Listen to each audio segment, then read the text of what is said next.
તો દિયોદરને જિલ્લો બનાવવાની માંગ વધુ ઉગ્ર બની છે। આજે આઝાદ ચોક ખાતે એક મહાસભા મળવાની છે। મહાસભામાં આગામી રણનીતિ જે છે તે નક્કી કરવામાં આવશે કે હવે કઈ રીતે આ મામલે વિરોધ દર્શાવવો। દિયોદરને વડુ મથક બનાવવાની માંગ થઈ રહી છે, જેના કારણે આજે એક મહાસભાનું આયોજન કરવામાં આવ્યું છે, જેમાં રણનીતિ નક્કી કરવામાં આવશે કે આખરે કઈ રીતે હવે આગળ રણનીતિ સાથે પોતાની જે માંગો છે તે સરકાર અપ્રૂવ કરે।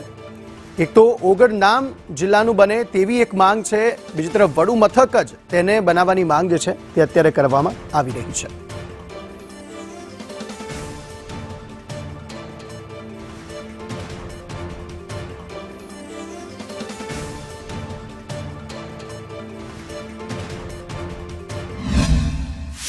બનાસકાંઠા જિલ્લાનું વિભાજન થયું ને તે બાદ વાવ થરાદ જિલ્લો છે તે જાહેર કરવામાં આવ્યો છે। 8 તાલુકાઓનો આ જિલ્લામાં સમાવેશ કરવામાં આવ્યો છે ને આ વિભાજન બાદ ક્યાંક ને ક્યાંક વિરોધી સૂર છે તે ઉભા થયા છે। કાંકરેજ અને ધાનેરા કે જે બનાસકાંઠામાં રહેવાની માંગ કરી રહ્યા છે, તો બીજી તરફ દિયોદર છે તે દિયોદરને જિલ્લા મથક બનાવવામાં આવે તેવી માંગ સાથે વિરોધના વંટોળ છે તે ઉભા થયા છે। જે પ્રકારે છેલ્લા 4 દિવસથી આ વિરોધ ચાલી રહ્યો છે ને અત્યારે સૂચિત ઓગઢ જિલ્લા સંકલન સમિતિ દ્વારા એક બેઠકનું આજે આયોજન કરવામાં આવ્યું છે। આજે એક જાહેર સભા, જંગી જાહેર સભા છે તે દિયોદરના આઝાદ ચોક ખાતે યોજાવાની છે। અત્યારે સભાની તમામ પ્રકારની તૈયારીઓ છે તે તાબડતોડ ચાલી રહી છે। આપને દ્રશ્યો બતાવવા માંગીશ કે આઝાદ ચોક ખાતે આ જે તૈયારીઓ છે તેને આખરી ઓપ આપી દેવામાં આવ્યો છે। ટૂંક સમયમાં આ સભા છે તે યોજાવા જઈ રહી છે। આપણી સાથે સૂચિત ઓગઢ જિલ્લા સંકલન સમિતિના એક આગેવાન આપણી સાથે જોડાયા છે, તેમની સાથે સીધી વાત કરવાનો પ્રયાસ કરીશું। શું કહો છો, જે પ્રકારે આપ સૌની માંગ છે કે ઓગઢ જિલ્લો બનવો જોઈએ, દિયોદર વડુ મથક બનવું જોઈએ? જયંતિભાઈ જોશી, દિયોદર। જ્યારે 2 વર્ષ પહેલા ઓગઢ જિલ્લો બનાસકાંઠા જિલ્લાનું વિભાજન કરવાની વાત હતી, ત્યારે અમે બધા આખા તાલુકાના બીજા આજુબાજુના તાલુકાઓએ ઓગઢ જિલ્લો બનાવવાની માંગણી કરી હતી અને સરકારશ્રીના બધા જે આગેવાનો છે એને પણ ખરેખર મને એનો ખાતરી આપેલી હતી કે હવે જ્યારે બનાસકાંઠા જિલ્લાનું વિભાજન કરવામાં આવશે ત્યારે ઓગઢ જિલ્લાને માટે પ્રથમ વિચારણા કરવામાં આવશે।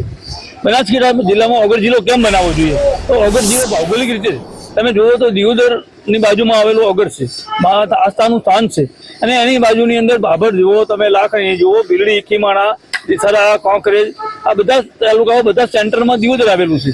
અને આ કારણે ભૌગોલિક રીતે પણ આ દિયોદર ઓગઢ જિલ્લો બને એ ખરેખર મહત્વની વસ્તુ હતી। પણ સરકારશ્રીએ આના માટે અમે સરકારશ્રીમાં પણ આખી દરખાસ્ત તૈયાર કરી આખા બધા તાલુકાઓની માંગણી સાથે સરકારશ્રીમાં અમારી દરખાસ્ત અમે મોકલેલી છે અને એની પણ સરકારે વિચાર કર્યા વગર એકદમ થરાદ તાલુકાનો જિલ્લો બનાવવાને ડિક્લેર કર્યું।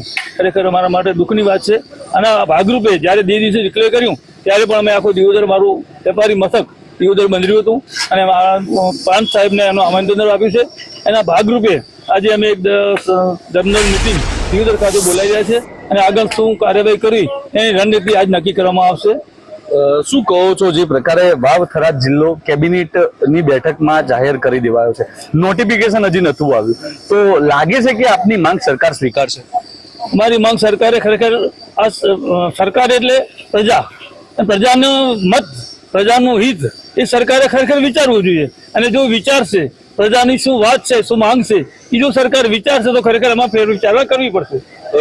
હવે એક દિવસ બંધ રાખ્યું, તે બાદ હવે આજે એક જંગી જાહેર સભા, જો માંગ નહીં સ્વીકારાય તો આગળની કઈ રણનીતિ એ આજે લગભગ નક્કી કરવામાં આવશે। અમે એક કમિટી નથી, અમારી આ છે તરાજ સંગઠનો, આખા આજુબાજુના તાલુકાના સરપંચ સંગઠન છે, અમારા વિશ્વ હિન્દુ પરિષદ છે, અમારા બાર એસોસિએશનનું ટ્રસ્ટ છે, આ બધા સંકલનો અમારી સાથે સંકલનમાં છે। પણ હવે બધા ભેગા થઈને સાથે મળીને અમે નિર્ણય કરશું કે હવે આપણે શું આગળની રણનીતિ કરવી અને શું કરવું, એ બધું આજે અમે આ મિટિંગની સાથે નિર્ણય કરશું।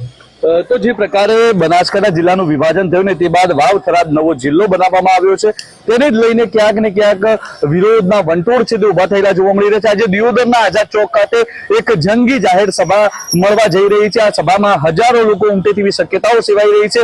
જે પ્રકારે જિલ્લાનું વિભાજન થયું ને તે બાદ ક્યાંક ને ક્યાંક વિરોધના વંટોળ છે તે દિવસે ને દિવસે વધતા જોવા મળી રહ્યા છે। ધવલ જોશી, સંદેશ ન્યૂઝ, દિયોદર, બનાસકાંઠા।